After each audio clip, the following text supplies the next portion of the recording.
This video is sponsored by Squarespace. From websites and online stores to marketing tools and analytics, Squarespace is the all-in-one platform to build a beautiful online presence and run your business. Hello everyone, welcome back to Pixel Village and I'm Radhakrishnan. Now this one is purely a personal opinion, okay? Now these days, all cameras are trying to be, I suspect, everything to everybody. What I mean to say is that all cameras claim that it can take great video, it has very high resolution, it can do landscape, architecture, but at the same time can do low light photography, you name it. I mean, cameras are probably not really purpose-built, barring probably a few.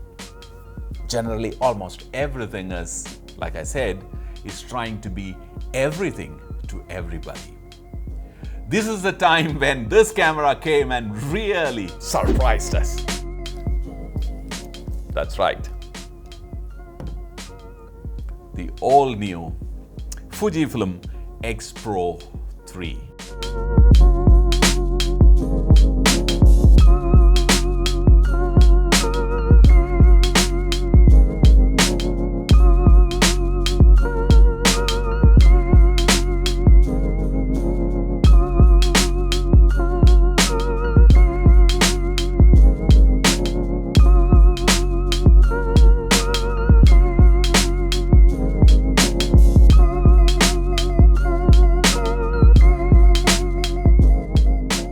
Well, the successor to the X-Pro 2 has lots of surprises in store. And this is not pretending to be everything to everybody. I think this is really purpose-built to a certain section of people, including the Puritan photographer. Well, this camera has, of course, it's a magnesium alloy body, but it has titanium as top and bottom plates, one of the toughest metals known to mankind. And it's available in black, Dura Black and Dura Silver. Well, it undergoes a special treatment in a factory in Japan to get those special coatings on top, which are scratch resistant and whatnot. And of course, it's also weather resistant. The body is weather resistant, so you can actually take it out into a drizzle and shoot very comfortably. Now, we were lucky enough to get one pre-production model. We got it about almost a month back, and we were shooting with it, and it went through many firmware upgrades, and now it has the production final factory approved firmware in it, and we are planning to take it out on a serious shoot and bring some images to you. I am not going to spend time here trying to explain what this camera is and what the features are, because like I said, you already know most of it. And if you are someone who have ever used a Fuji film camera, any resolution, you will not have to go through another learning curve because the menu is exactly the same. So without wasting any more time, let's take it to a real test on the streets where it actually belongs. Then of course we'll come back, take a look at those images, and of course we'll decide who it is for, is it really worth, and we'll try and give you some recommendations of Pixel Village. Off to the shoot.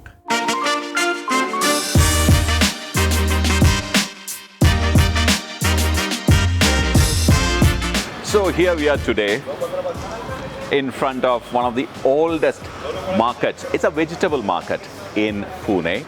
It was made in the year 1882, so it's a very old market.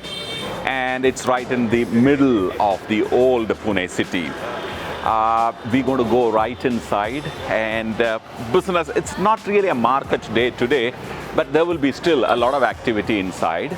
People are beginning to set up their stores. There are about 500 odd vegetable and fruit stalls inside. So we're going to go inside and try and capture some interesting candid shots there. So let's go right inside.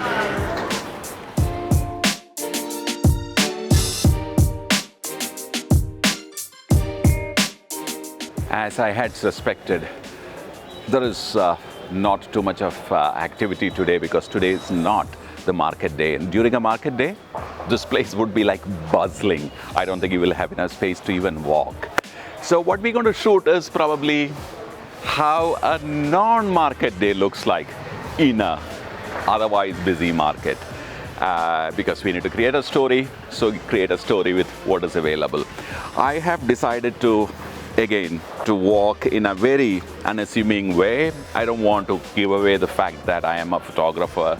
The camera suits that situation perfectly because it's not a camera which will kind of shout out to the whole world saying that, look who's here, look I am here, kind of. It's a very capable but very unassuming camera. There is not even a, kind of a labeling or a badging right in front, it's right on top. So what I have done is I've carried a shopping bag and my camera's inside. I've carried one extra lens, a 56mm, using which I'm hoping to do some interesting portraits too. So I'm going to go, you guys too, blend in, don't become very apparent about the fact that you are around. I'm just going to go and take some shots and just follow me.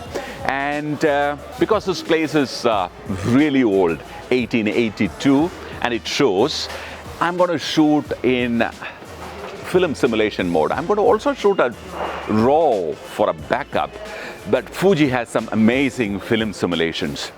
And I'm going to enjoy that small window at the rear, which, the sub monitor, it will show the film simulation that I'm shooting in. I'm going to shoot in classic chrome and classic negative. I think it will suit this place perfectly well. And I'm also going to shoot the RAW, just in case if I need it in post. And I'm also going to try and shoot some black and white in acros. One more thing. I'm going to resist looking at or previewing my images in the rear drop-down monitor.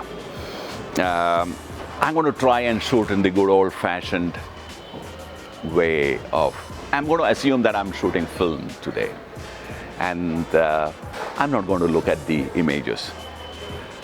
This camera is designed to shoot like that, so let me shoot like that. Let's respect the designer. Let's shoot like that. Let's see what happens.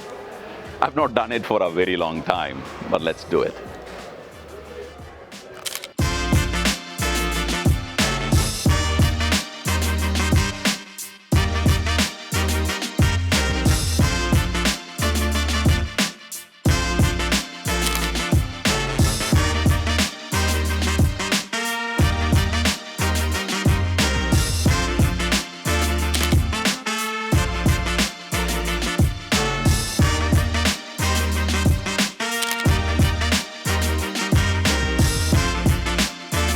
I am not really a street photographer.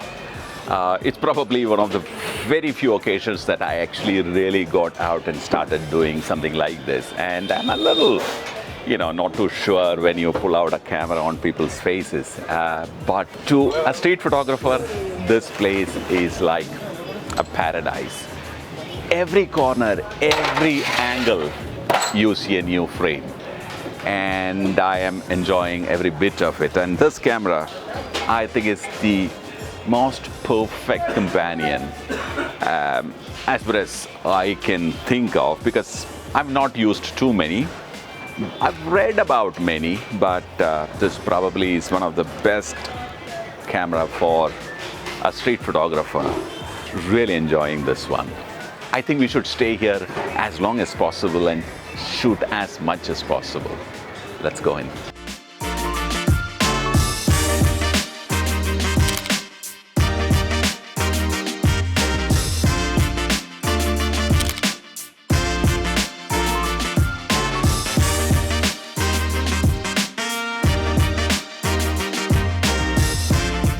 I think I am thoroughly enjoying this camera.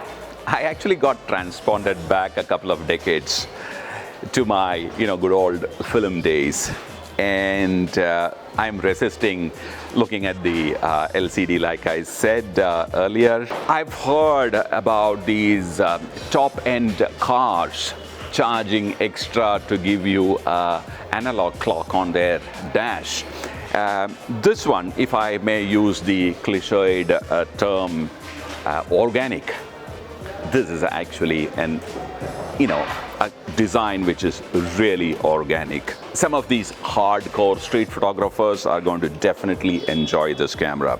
I particularly enjoyed the way this the shutter speed button and the integrated ISO button functions. You need to lift up and turn to change your ISO. Really old-fashioned in that way. Not only that, the black body. Well, in the olden days, those street photographers, they would chrome bodies were the only bodies available in those days. So what they used to do was to buy a chrome body and wrap that camera with black tape so that they can be, they can be less intrusive. They think that the chrome body reflects light and attract attention. Now this is perfectly made for a street photographer. So like I mentioned earlier, I shot on classic chrome and classic negative only because this place lend itself to that kind of look. Also shot raw just to be safe, so that in case if I want to convert it to black and white later or work on it later, I have that option available. And what else? I'm going to go and shoot a little more. Let's go.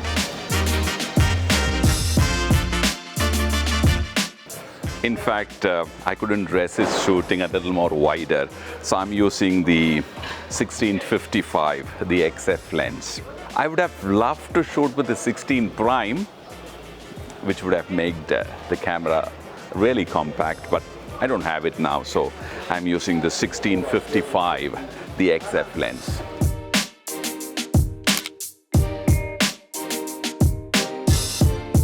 Another important thing I really enjoyed in this camera, which I forgot to mention earlier, is the Sports Finder mode.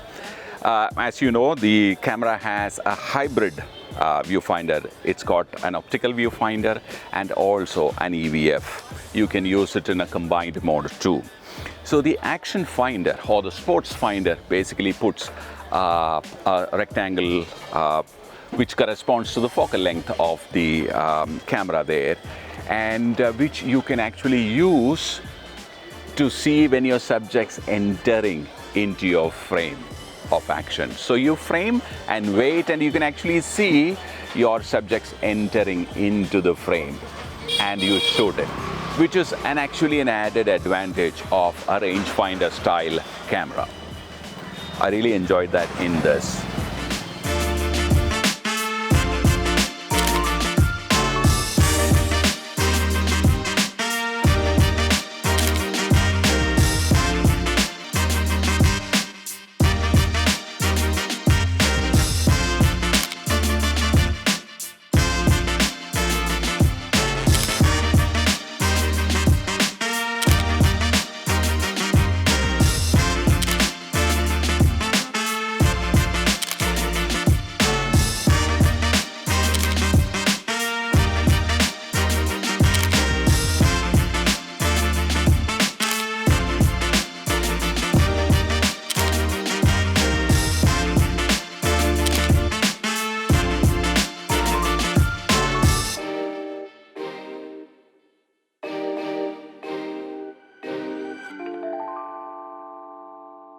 I would like to definitely thank Squarespace for sponsoring this video. I, as a commercial photographer, have been using Squarespace for the last 7.5 years. And I have always enjoyed. I'm not really a techie. I can't really create and maintain a website. But with Squarespace, all my previous horrendous experience that I had with website designers and coordinating with them and updating and upgrading and all that vanished. And in flat 2 hours, I built my website. And ever since, I've been maintaining my website myself. So thank you, Squarespace, once again. And if you would like to use Squarespace, yes, we have a link in the description using which you can get a 10% discount. So please go check it out, sign up, and about 14 days of usage is free, after which if you would like to continue using, like I said, use our promo code and get 10% discount. So what do you think of those images? I'm not really talking about my photographic or street photography capability. I'm talking about the images and the ease of use and all that in general, okay? Now I think, without any doubt, this is the camera for the street photographer. But I would like that wedding photographer who specializes in candid wedding photography to try your hands on this camera. The reason is that once you do that, I can guarantee you that you will never pick up another camera which is, one of those conventional looking cameras, because this one is so addictive. And it's, like I said during the shoot, it works in stealth mode. So you can actually go much closer to your subject, and without intimidating your subject, you can keep capturing very interesting images. And then of course you have that hobbyist who's got a little money, want to buy something which is different from the rest. Well, they also can consider a camera like this. But what I really want to say is that, again, a very personal opinion, is that cameras used to be, once upon a time, made or designed by a photographer for a photographer. This is what I believed. But somewhere along the way that, kind of slowly changed, and now I think that it is not the photographer who designs or makes the camera anymore. I think it's the marketing man who decides how a camera should look like, feel like, what kind of feature should be made available in the camera, etc. I think it is majorly a marketing call these days. But in such kind of scenario, I think I mentioned earlier, you really require balls of steel to stick your neck out and come out with something like this, a pure photographic ecstasy. Am I using too superlative a term? I don't think so. But I think I am going to stick my neck out and say, this is pure ecstasy, photographic ecstasy. Bye for now.